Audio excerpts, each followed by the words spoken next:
Et le débat politique du Grand Soir, c'est parti avec Sandra Motin qui est avec nous, députée La République En Marche de l'Isère. Bonsoir. Également Marie-Noëlle Lienemann, sénatrice gauche, républicaine et socialiste de Paris. Bonsoir, Madame la sénatrice. Bonsoir Monsieur le maire. Philippe Laurent, maire de Sceaux, UDI, secrétaire général de l'Association des maires de France.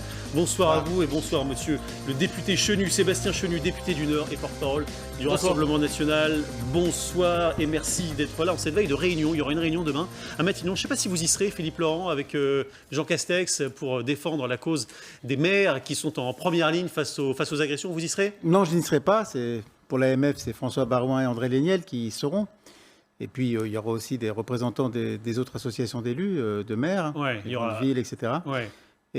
Parce que les agressions se multiplient. On va voir peut-être les chiffres. Pour commencer, on est sur une base qui est plus élevée que celle de l'année dernière à date, si j'ose dire. Et déjà, par rapport à l'année précédente, c'était une augmentation. Oui. 234 agressions jusque-là, 383 l'année dernière, 361 il y a 2 ans. Vous demandez quoi précisément? Parce que les textes, ils existent déjà, mais ils ne sont pas vraiment appliqués. C'est ça que vous dites? Oui, tout à fait. Tout à fait. D'abord, ils ne sont pas appliqués. Et puis, surtout, ce qui pose difficulté, c'est la réponse pénale. Ce n'est pas tellement l'efficacité de la police. La police, elle retrouve. Généralement, d'ailleurs, ce sont des choses qui sont... qui ne sont pas cachés. Qui ne sont pas cachés. Donc on les voit, les vidéos, d'ailleurs. Il y a des vidéos. Bon. Non, la vraie question, c'est vraiment la réponse pénale, à la fois l'ampleur de la réponse pénale, mais aussi la rapidité de la réponse pénale. Ouais.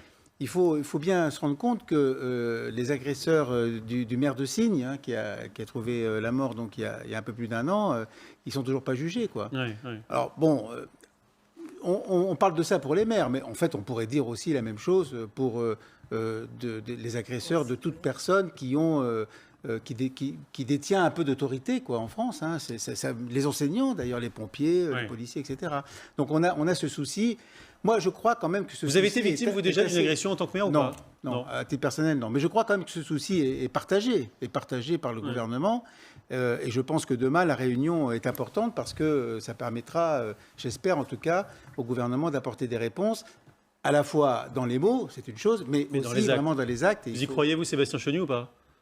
Vous savez, moi, je ne peux pas m'empêcher de penser qu'il y a 1 an, presque jour pour jour, le 20 août, Philippe Baudrin, maire de Main, dans ma circonscription, dans le Nord, était agressé par des gens du voyage, durement agressé. Oui.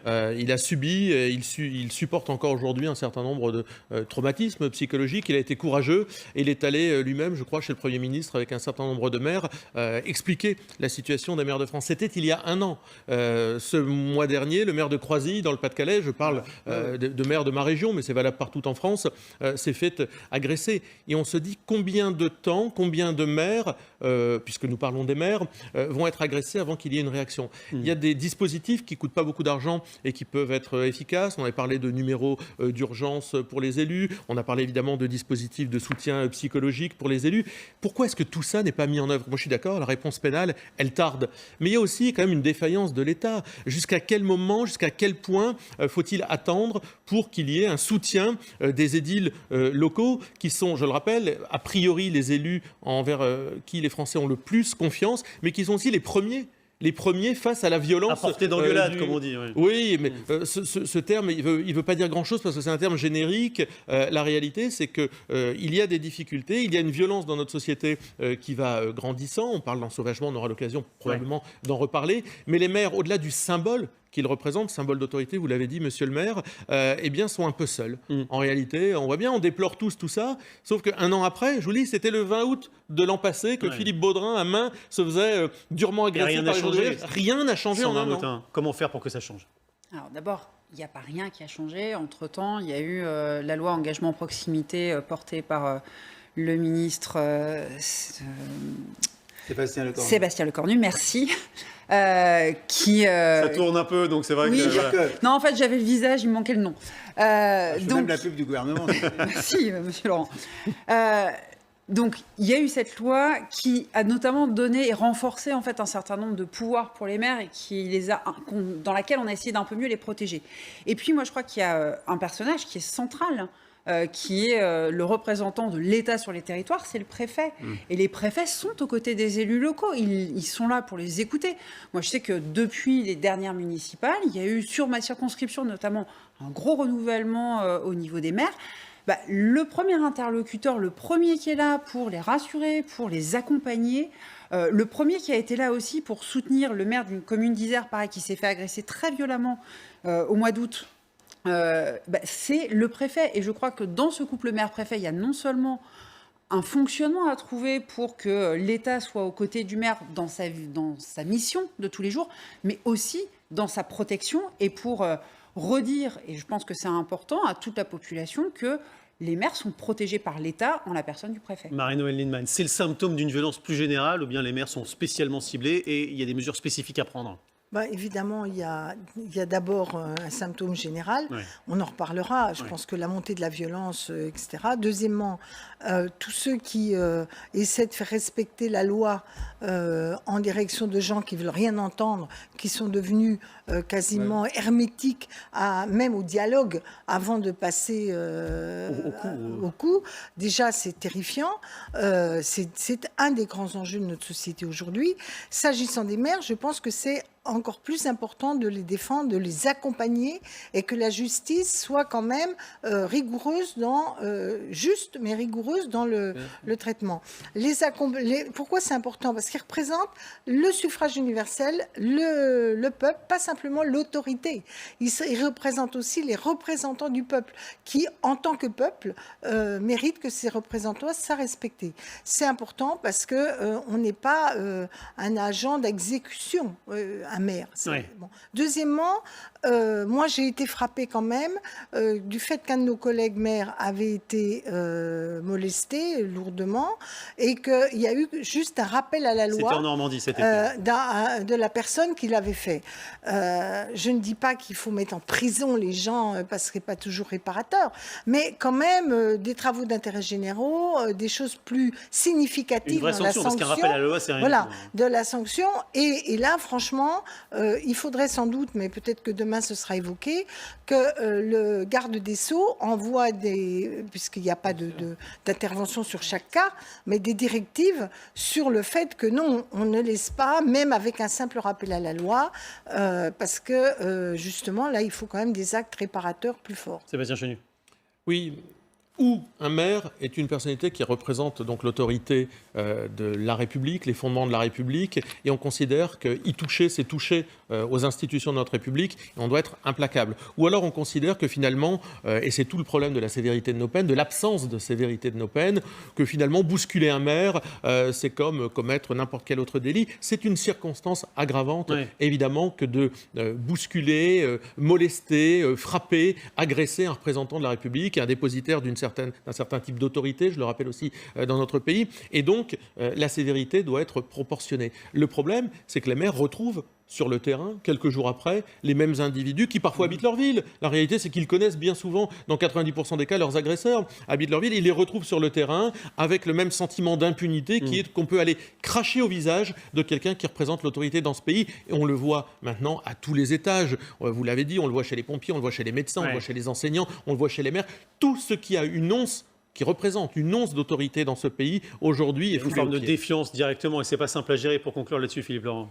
Oui, je dirais que c'est d'autant plus d'ailleurs inquiétant qu'en réalité, la plupart du temps, ces agressions, elles sont commises à l'occasion de faits qui sont très mineurs. Hein. Vous savez, c'est des questions de place de stationnement, le non-port du masque, par exemple. Le maire dit « Monsieur, il faut porter le masque ». Bon, voilà, ce sont des petites choses. Et immédiatement, il y a une espèce d'énervement qui saisit telle ou telle personne. Heureusement, une minorité de citoyens, mais enfin, qui saisit.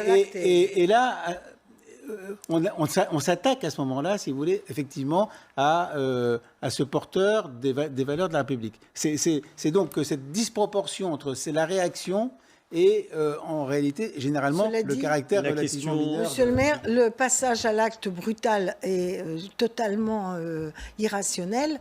Il a lieu aussi avec des citoyens ordinaires. Hein. Vous savez, la voisine qui dit « mais vous garez pas là parce que… » c'est vrai.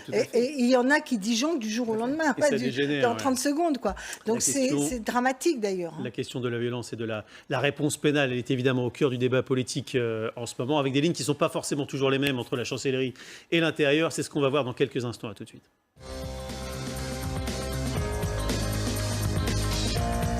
Le débat politique du grand soir, toujours avec Marie-Noëlle Lienemann pour la gauche républicaine et socialiste, avec Sandra Motin pour La République En Marche, avec Sébastien Chenu pour le Rassemblement National et avec Philippe Laurent pour l'UDI, alors que se joue aujourd'hui un affrontement au vu et au su de tous au sommet du gouvernement entre d'un côté monsieur Éric Dupond-Moretti, de l'autre monsieur Gérald Darmanin. Regardez cet échange par médias interposés sur un terme qui fait polémique. Chacun utilise les mots qu'il veut utiliser. Le ministre de l'Intérieur, c'est le ministre de l'Intérieur. L'ensauvagement, c'est un mot qui développe, me semble-t-il, madame, le sentiment d'insécurité. On peut effectivement ne pas être d'accord sur les mots. Je respecte évidemment, bien sûr, l'opinion de mon collègue Éric Dupond-Moretti. J'ai utilisé le mot d'ensauvagement et je le réitère. C'est un mot qui fait naître en moi des échos des années de permanence électorale où j'ai vu des gens victimes d'actes de sauvagerie. Oui, sous-entendu ça, Éric Dupond-Moretti, il ne l'a pas connu dans sa permanence électorale. Sandra Motin, vous êtes de quel côté, vous ? Des deux. Parce que moi, je suis du côté du gouvernement. Plus macronienne que Macron, alors. Mais non, mais concrètement, ils ne sont pas d'accord, visiblement. C'est pas ni la première ni la dernière fois qu'on voit un ministre de l'Intérieur et un ministre de la Justice se chicaner. Ça pose pas de problème. Sur des beaux. Non, parce que finalement, chacun est dans son rôle, parce qu'en plus de ça, moi, je retiens surtout la déclaration de Gérald Darmanin qui dit qu'au-delà des mots, ce qui compte, c'est qu'ils sont d'accord sur les actes à mettre en place et que c'est ça qui est important. Après, si on prend vraiment, alors moi qui suis un peu une littéraire à la base, je me dis franchement que oui, quand on sort d'une attitude civilisée, quand on ne respecte plus les règles du vivre ensemble, et ben effectivement, comme dans Vendredi ou la vie sauvage, et ben on se met effectivement dans une situation d'ensauvagement. Et là, je suis purement dans la linguistique. Ce qui compte, effectivement, c'est qu'est-ce qu'on va faire. Ouais. Qu'est-ce qu'on fait pour répondre à ça ? Qu'est-ce qu'on fait en matière de sécurité et qu'est-ce qu'on fait en matière de justice pour répondre à ce phénomène de société qu'on décrivait tout à l'heure pour les maires, mais dont on a tous très vite reconnu qu'il était beaucoup plus général dans la société. Donc oui, il y a des gens qui aujourd'hui n'acceptent plus les règles du vivre ensemble dans notre société. Vous parlez... Et donc ça, c'est important. Il faut qu'on remette l'ordre républicain vraiment au centre de notre vivre ensemble. Vous parlez d'un phénomène de société. Le problème, c'est qu'Éric Dupond-Moretti, lui, il le constate sans doute pas autant que vous. Écoutez ce qu'il a dit également ce matin lors de son interview. Pire que l'insécurité, il y a le sentiment d'insécurité. Par quoi est-il nourri, le sentiment d'insécurité ? D'abord, par les difficultés économiques que traverse notre pays. Les gens ont peur, bien sûr. Et puis ensuite, vous avez le discours populiste, la surenchère, ceux qui en rajoutent en permanence. Voilà, la réalité, elle est là. Et, pardon, l'insécurité, il faut la combattre. Le sentiment d'insécurité, c'est plus difficile, madame. C'est pour ça que je vous dis que je veux m'adresser à l'intelligence des Français et pas à leur bas instinct. Parce que le sentiment d'insécurité, c'est de l'ordre du fantasme. Il y a du déni, Sébastien Chenu, chez Éric Dupond-Moretti, quand il dit ça ? Non, il y a du mépris. Éric Dupond-Moretti méprise la souffrance de beaucoup de nos compatriotes qui subissent l'insécurité. On ne va pas faire la liste ici, ce serait presque indécent, des Français qui, ces dernières heures, ces derniers jours, ont perdu la vie face à des récidivistes, etc. Quand vous avez face à vous des familles endeuillées, elles ne vivent pas un sentiment d'insécurité, elles ont subi l'insécurité. Ce discours sur le sentiment de l'insécurité, sincèrement, il a 20 ans de retard. D'ailleurs, vous avez raison, c'est Lionel Jospin qui le tenait, ça lui avait coûté cher. J'allais dire, même une certaine gauche angélique ne tient plus ce type de discours. Et Éric Dupond-Moretti, il est révélateur en cela d'une philosophie politique qui habite Emmanuel Macron et qui, c'est vrai, est divergente de la philosophie politique de Gérald Darmanin. Ce en quoi d'ailleurs il marginalise Gérald Darmanin. Il en fait un ministre de l'Intérieur eunuque, parce qu'on a très bien compris que Gérald Darmanin pourra brasser tout l'air qu'il veut, pourra aller visiter tous les commissariats qu'il veut, pourra se rendre partout en France. Au bout du compte, Éric Dupond-Moretti n'acceptera pas de traiter les difficultés liées à la récidive, à la dureté des peines, à l'immédiateté de la sanction, parce que Éric Dupond-Moretti est habité... Quelque part, je ne lui refais pas le procès, c'est ce qu'il croit. Il est habité par une philosophie politique qui est la même qu'Emmanuel Macron, qui est une philosophie dans laquelle on pense d'abord à la réinsertion du prisonnier et du condamné avant de penser à la sanction et à la victime. Ce schéma, il est vieux, il ne fonctionne plus, mais il en dit long sur ce qu'est le macronisme aujourd'hui. On ne peut pas être dans le en même temps. À un moment, il faut choisir son chemin, surtout en matière de sécurité et de protection des Français. Et nous l'avons déjà dit, Emmanuel Macron ne sait pas protéger les Français. D'abord, ça ne l'intéresse pas. Je pense que conceptuellement, intellectuellement, le régalien ne l'intéresse pas. Mais il est habité par une philosophie qui fait que la sanction, la dureté, la lutte contre le laxisme judiciaire, ça ne lui parle pas. Même si sur les mots, lui-même avait employé le mot d'ensauvagement il y a quelques mois. Philippe Laurent, est-ce qu'il y a un sentiment d'insécurité ou une vraie insécurité que le garde des Sceaux ne veut pas ou pas suffisamment voir? Enfin, au-delà des affaires très graves, etc., nos compatriotes vivent des situations qui sont des situations anormales, eu égard aux règles qui sont posées, aux règles de vivre ensemble, mais pas seulement, aux règles qui sont posées, aux textes, aux arrêtés municipaux, etc. Lorsque, par exemple, un restaurant continue d'ouvrir sa terrasse jusqu'à minuit, alors qu'en réalité, le texte, c'est 22 vous heures. avez droit jusqu'à 22h ou 22h30, et qu'il dit ça m'est égal, et que les gens qui sont là, qui sont tous des braves gens, tout à fait, qui des voudraient bons juste dormir, contribuables, etc., qui disent attendez, monsieur le maire ou monsieur l'agent, vous n'allez pas nous embêter, on est là. Non, c'est-à-dire ils ne respectent pas la règle. Donc tout ça, et lorsque vous avez la personne qui habite au-dessus, qui subit ça tous les jours, eh ben oui, alors je ne sais pas si c'est un sentiment ou autre, c'est pas de l'insécurité vraiment, parce que la personne n'est pas en danger elle-même. Mais en tout cas, elle vit une situation qui est une situation une incivilité générale, un sentiment d'injustice. Une situation de nuisance. C'est de là que ça vient. C'est pas on n'a pas peur de se faire assassiner à tous les coins de rue. Mais c'est ça qui va. Et surtout, lorsque les personnes qui commettent ces actes, qui sont vraiment tout à fait mineurs pour elles, ces personnes donc n'ont même plus le sentiment de déroger à la règle. Ouais. Et alors, voilà, c'est ça, je crois, qui pose problème pour la vie quotidienne. Est-ce que Marie-Noëlle Lienemann, vous partagez, vous, la philosophie, au fond, politique et juridique de Éric Dupond-Moretti? Je ne me retrouve ni vraiment ni dans l'un ni dans l'autre. Ah bon? C'est pas le en même temps, c'est le nini. Non, pourquoi je dis ça? D'abord, premièrement, parce que je n'aime pas la formule du sentiment d'insécurité. Il y a de la tension et de la violence dans la société, il y a du non-respect des règles, et il y a de l'insécurité. Quand même, il y a de l'insécurité. Quand vous avez le sentiment, pas simplement le sentiment, le réflexe de dire si j'interviens parce qu'il y a quelque chose d'anormal devant moi et que je risque de me faire casser la figure, c'est pas que du sentiment d'insécurité, c'est que c'est pas faux. C'est plus lourd, oui. Bon. Donc on est dans un mécanisme où le dysfonctionnement des relations sociales et des relations du respect à la règle est majeur. Donc il faut reconquérir cela.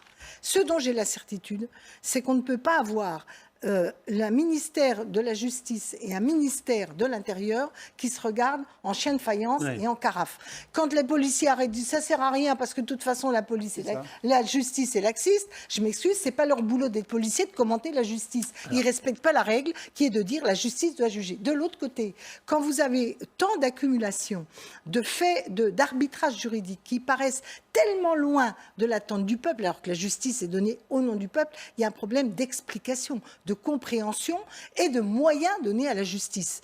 Donc moi, je crois et je souhaitais que la loi de sécurité intérieure, je l'avais fait cette proposition déjà sous le gouvernement précédent, soit une loi qui implique et le ministère de la Justice et le ministère de la police. Parce que s'il n'y a pas de convergence dans les institutions, ça fonctionne pas.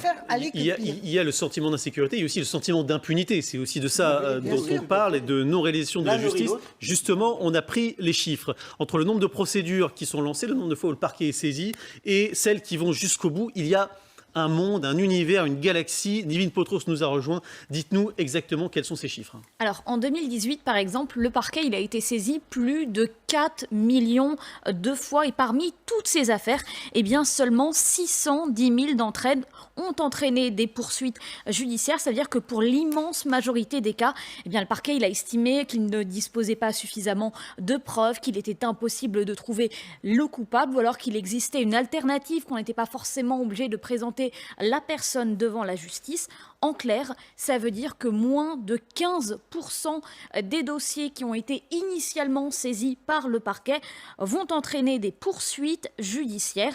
Et donc, sur ces 610 000 poursuites, eh bien, quasiment 550 000 vont entraîner des condamnations, dont 130 000 peines de prison ferme. Alors la question qu'on peut se poser, c'est bien pourquoi il n'y a pas 130 000 nouvelles personnes derrière les barreaux chaque année? Eh bien tout simplement parce que ces 130 000 personnes, elles ont été condamnées en moyenne à des peines de 8,8 mois de prison ferme.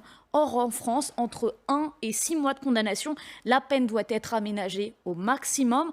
Entre 6 mois et 1 an, c'est le tribunal ou le juge d'application des peines qui décide, mais la tendance, elle est plutôt aux aménagements de peine plutôt qu'au tout carcéral. Merci beaucoup, Nivine. Chiffre très intéressant. Un commentaire rapide, Sébastien Chenu. Ouais, d'abord, je crois que ce n'est pas une histoire de sentiment. Si on commence à parler à la fois de sentiment d'insécurité ou de sentiment d'impunité, on est à côté de la réalité. Il n'y a pas des histoires de sentiments, il y a des vécus, il y a de la réalité dans ce pays. Les chiffres, on les voit. Les chiffres, ils sont en augmentation. Je regardais les chiffres de l'Observatoire national de l'indélinquance, que s'apprête d'ailleurs à supprimer ce gouvernement. Très intéressant aussi de voir qu'on préfère casser le thermomètre de cet observatoire qui mesure l'insécurité dans notre... C'est pas une suppression prévue déjà par le précédent? Non, ça a été, en tous les cas, ça a été acté par ce gouvernement-là qui s'est gardé. En tous les cas, ce gouvernement l'a confirmé. 8% de plus de coups et blessures sur l'année dernière, 9% de plus d'homicides, 8% de plus de délits liés aux atteintes sexuelles. Donc on voit bien qu'on a dans ce pays non pas une tension, mais une insécurité qui est en augmentation. Ce sont les chiffres du ministère de l'Intérieur et ces chiffres sont incontestables. 5,5 millions de Français subissent des injures par an. C'est aussi intéressant. Et elles sont de plus en plus sexistes et de plus en plus homophobes. C'est intéressant de voir ça. Mais surtout, quel est le message que ça envoie, la position d'Éric Dupond-Moretti? Le message qu'il envoie à la fois aux forces de police, mais à la fois à ses propres effectifs de justice. Pensez-vous qu'un greffier, les greffiers, c'est ce petit monde de la justice, moi je suis fils de greffier, qui jusqu'à minuit suit des audiences et qui gratte les sanctions, etc. Eh bien, quel est le message qu'il perçoit quand il entend Éric Dupond-Moretti avoir ce discours-là? La réalité, c'est qu'Éric Dupond-Moretti, il décourage la chaîne judiciaire avec ce type de propos. Il reste l'avocat visiblement d'un certain nombre de délinquants. Il n'a pas enfilé son uniforme de ministre de la Justice, de garde des Sceaux, ce en quoi il percute, à mon avis, très durement l'édifice qu'essaye de réaliser Darmanin avec tout l'aspect fantasmatique qu'on peut lui accorder. Mais Dupond-Moretti rend un très mauvais service, je crois, à l'autorité dans ce pays. Écoutez cette idée justement lancée par le garde des Sceaux ce matin. Je veux innover en la matière et faire un certain nombre de choses qui me paraissent extrêmement fortes et intéressantes. Et notamment, je vais me rapprocher d'une merveilleuse institution que les Français aiment, c'est l'armée. Voilà. Et ce que je veux faire de ces mineurs, c'est des majeurs qui soient sortis de la délinquance. C'est un beau projet. C'est un projet humaniste. Et une réaction justement d'un militaire qui est le général Trinquant, ancien chef de la mission militaire française auprès de l'ONU. Dites-nous, pour vous, c'est une bonne idée ou pas?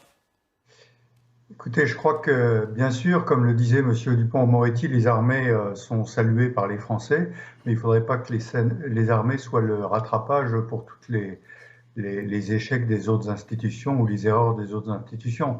Les armées, je le rappelle, ont évolué. Ça n'est plus l'armée d'appelés aux effectifs importants comme ça l'était autrefois.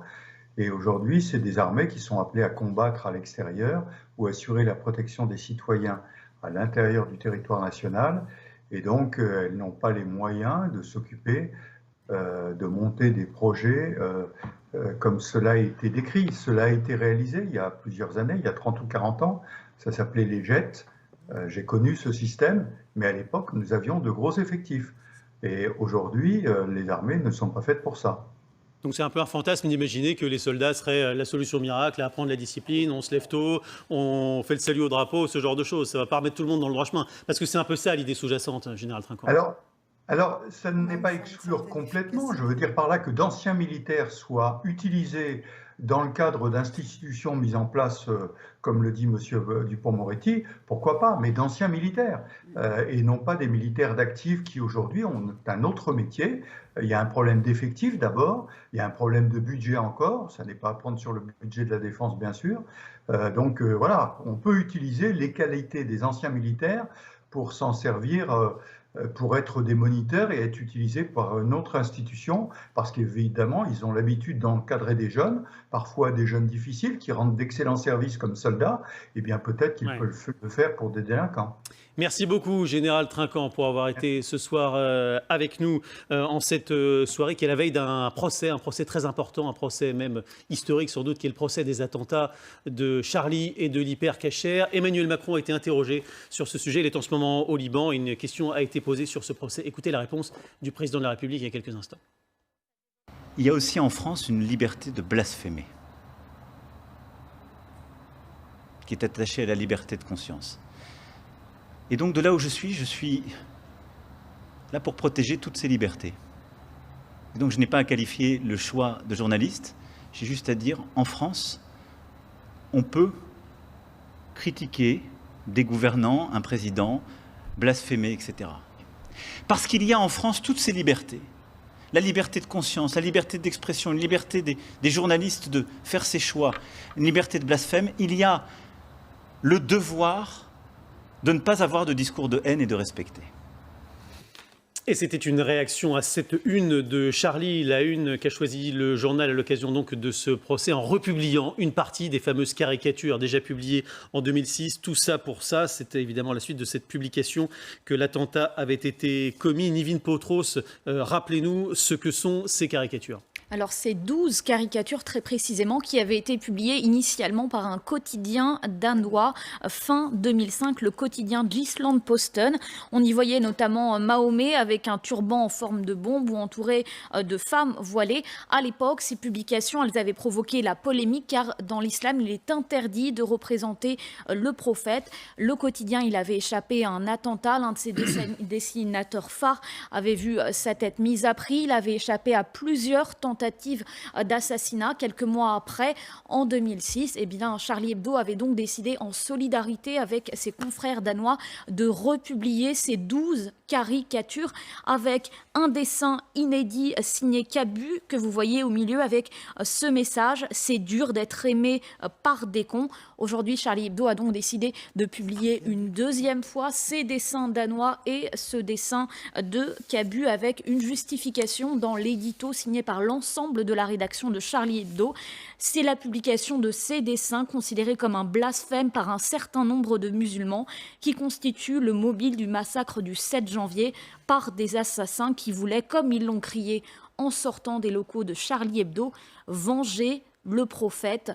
Dans son édito, eh bien, la rédaction elle explique aussi que cette republication elle est à destination des plus jeunes pour qu'ils comprennent le procès qui va se dérouler à partir de demain, comprendre pourquoi 7 personnes avaient été assassinées dans les locaux de Charlie Hebdo et surtout car depuis 2006, personne dans la presse n'avait osé republier l'ensemble de ces caricatures, des caricatures qui sont devenues des pièces à conviction. Voilà les mots dans l'édito de Charlie Hebdo qui sera donc publié à partir de demain. Merci beaucoup Nivine, et on est avec Cac qui est caricaturiste. Si vous lisez l'Opinion, vous vous régalez tous les jours à voir les dessins de Cac en une. Dites-nous Cac, bonsoir, merci d'être avec nous. Dites-nous quel est votre avis. Est-ce que vous comprenez que Charlie ait décidé de republier ces caricatures, quitte à peut-être donner à certains l'impression de vouloir à nouveau souffler sur les braises?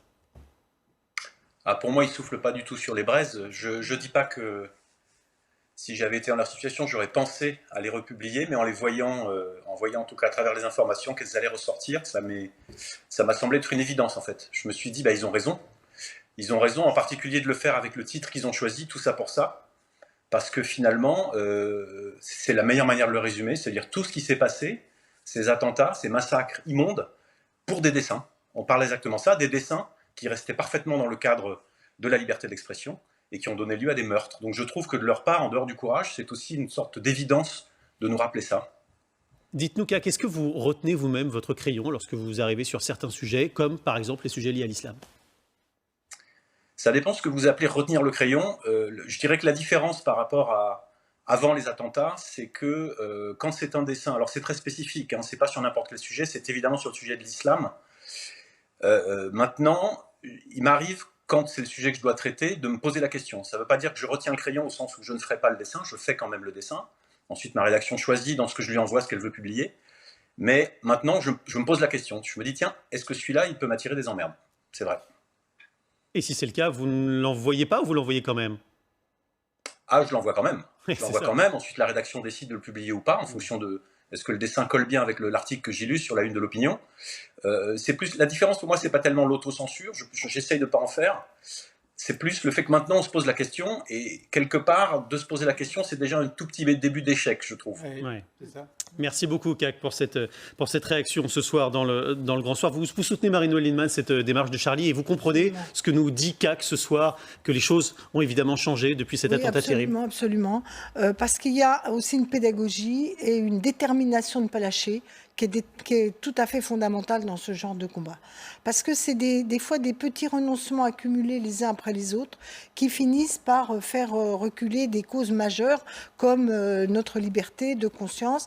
En plus, il faut rappeler aux jeunes générations que Voltaire, le blasphème, le débat sur le blasphème est vieux, très très vieux, pas seulement dans la République, dans notre pays. Ça a été un des moments d'affirmation du refus des pouvoirs absolus, la capacité à faire émerger des pensées humanistes, etc. Donc, de la même manière qu'on ne doit pas tolérer qu'une personne puisse être mise en cause au regard de sa religion, de son culte, et encore moins des discriminations. Et moi, je trouve que sur ces questions de principe et de laïcité, on n'en fait jamais trop pour dire on tient bon et on explique. Malgré ça, malgré les discours, Marie-Noëlle Lienemann, regardez ce que disait dans Le Point l'avocat Richard Malka, qui est l'avocat historique de Charlie Hebdo, qui a perdu pas mal d'amis ce jour-là. Il dit la situation est bien pire qu'il y a 5 ans. Est-ce qu'il a raison, Sébastien Chenu? Moi, je suis ému quand je revois les images des Français qui défilent en disant « je suis Charlie ». Et puis je suis scandalisé quand j'entends le président de la République. Ils ne sont pas morts pour une histoire de blasphème. Il faut arrêter de se raconter n'importe quoi. Ce n'est pas moi qui le dis, c'est Zineb El Razaoui, qui est la seule journaliste survivante de Charlie Hebdo, qui dit la vérité. Ils sont morts pour des raisons politiques, tués par des terroristes islamistes. Il faut dire les choses, ne pas entendre le président de la République le dire est déjà gravissime en soi, et moi me scandalise à tout point de vue. Quand j'entends le dessinateur CAC qui nous dit « je réfléchis à 2 fois », et déjà c'est déjà une façon d'avoir renoncé. Ben oui, parce qu'en fait, quand on fait une caricature sur les cathos ou sur les juifs, on ne se pose pas la question. C'est sûr qu'on ne risque pas sa vie. Et donc ça veut dire qu'aujourd'hui, on se dit « il faut peut-être que je négocie avec des gens qui pourraient venir me mettre une balle dans la tête parce que j'ai osé rire d'eux. » Oui, en France, on a le droit de rire de tout. Oui, on a le droit de tout cela, mais ce n'est pas ça le problème fondamental. Et puis derrière, vous avez quand même un gouvernement qui accepte, il faut dire les choses, de remettre en liberté, alors que François Molins, le procureur, nous dit 60% des terroristes islamistes sont dans des situations de récidive permanente. Eh bien, on va en avoir 50 là, qui vont sortir de prison cette année, 63 l'année prochaine. Donc oui, la situation, elle est probablement pire. Elle est pire sur les libertés publiques, elle est pire sur la laïcité, elle est pire sur la protection des Français. Et là encore, que s'est-il passé depuis tout ce temps, à part avoir reculé et avoir négocié? François Molins, qui était ce soir l'invité de LCI avec Darius Rochebain. La terreur a-t-elle gagné? Écoutez. Au-delà de la dimension purement terroriste des faits de ces 7, 8 et 9 janvier, il y a une dimension particulière qui finalement renvoie à la figure qu'incarnait Charlie Hebdo et à un certain nombre de valeurs qui sont derrière tout ça, c'est le combat pour la liberté d'expression. Il ne faut pas oublier non plus que ces terroristes, ils sortent des locaux de Charlie en hurlant « on a vengé le prophète ». Charlie a aussi été victime, j'allais dire, de ces combats et de sa défense de cette liberté d'expression. Sandra Motin, ce combat, on voit qu'il est encore loin d'être gagné. Hein. C'est ce que dit François Molins. C'est un combat permanent, quoi, qui dure sans arrêt, même si la terreur, veut-il croire, en tout cas, n'a pas gagné. Il a raison ou pas? On est loin d'avoir gagné. Ça ne veut pas dire qu'on mène pas chaque bataille. Hein. Je pense que voilà, M. Molins a encore mieux répondu que je ne l'aurais fait aux affirmations de M. Chenu, qui me semblent complètement dépassées. Il a raison, parce que Charlie Hebdo, ils ont aussi été attaqués pour ce qu'ils défendent, pour la liberté d'expression, pour cette liberté effectivement de pouvoir tout dire. C'est du terrorisme islamique? Bah non. Mais c'est pas à moi de le dire d'abord, parce qu'il y a un procès. C'est pas à vous de le dire. Il y a d'abord un procès qui va avoir lieu, et c'est à eux de déterminer beaucoup de choses. Vous avez des cathos mais concrètement qui attaquent les ça n'existe pas. Aujourd'hui. Ça n'existe pas dans notre pays. On n'a pas eu de mort ces dernières années. Il faut arrêter de dire n'importe quoi. Notre liberté d'expression, elle est extrêmement importante. Il y a eu l'affaire Mila l'année dernière. Cette jeune femme, effectivement, qui s'est aussi fait agresser et s'est fait harceler pour une expression sur des réseaux sociaux. Voilà, c'était aussi en Isère. Donc, vous voyez, on est au centre de beaucoup de choses. Et là, c'est pas que des bonnes choses en Isère. En tout cas, ce qui est important aujourd'hui, c'est que moi, je me dis qu'en 2015, j'étais Charlie avec la gorge serrée parce qu'il y avait eu un drame, et qu'aujourd'hui, moi, je suis Charlie et je suis très fière de l'être en 2020, et notamment pour le fait qu'ils aient republié ces dessins, parce que c'est important. Mais Richard Malcadi, les choses ont reculé, c'est ça le problème. Les dessinateurs de Charlie ont du courage à la place des politiques. On a essayé, mais arrêtez de dire n'importe quoi. Juste avant les vacances, on a justement voté une loi pour la sortie des terroristes. Il se trouve que le Conseil constitutionnel a retoqué un certain nombre de choses. On va remettre l'ouvrage sur le métier pour faire en sorte, effectivement, parce que ça nous tient à cœur, de protéger les Français quand on sait, et quand dans la pénitentiaire, on nous dit qu'effectivement, un certain nombre de gens qui ont été incarcérés pour des faits d'association de malfaiteurs à visée terroriste sont encore dangereux. Donc, nous, on a envie effectivement de protéger les Français. On va trouver les moyens de le faire, les moyens législatifs de le faire. On n'a pas réussi à tous les trouver avant l'été. On va revenir sur le sujet. On va corriger la copie pour que ce soit possible. Parce qu'on est aussi dans un état de droit. On est dans un état où on ne condamne pas 2 fois les gens pour la même chose. Et ça, c'est important. Il ne s'agit pas de condamner 2 fois les gens. Il faut, si on veut les condamner davantage, il faut que ce soit lié au fait que il y a des raisons de penser qui vont passer à l'acte.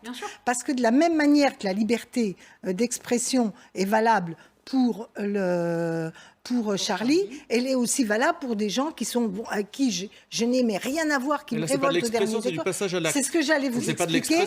Je vous dis, il faut donc que le droit soit bien calé sur non pas une intention d'avis d'expression et de pensée, mais bien sur le risque de passage à l'acte. Et c'est bien là qu'il faut trouver une amélioration aujourd'hui dans notre droit. Il y a certainement des mesures à prendre dans ce sens. Il y a également avec le magazine Charlie demain un sondage qui a été réalisé à cette occasion par l'Institut IFOP avec la Fondation Jean Jaurès. Le directeur général adjoint de l'IFOP est avec nous, Frédéric Dabi. Bonsoir, merci, parce que c'est vrai que les résultats de ce sondage sont évidemment très intéressants 5 ans plus tard. Vous allez nous donner votre sentiment, Frédéric Dabi, mais on a l'impression, en lisant certains des résultats, qu'il y a un peu de France qui répondent de façon différente, évolution en tout cas différente, selon que vous appartenez ou pas à la communauté musulmane. Par exemple, quand on demande aux Français s'ils pensent que Charlie a eu raison de publier les caricatures en 2006, eh bien 59% des Français disent oui, et c'est plus qu'en 2006, c'est même assez nettement plus, 21 points de plus, alors que pour 69% des musulmans, c'était une provocation inutile.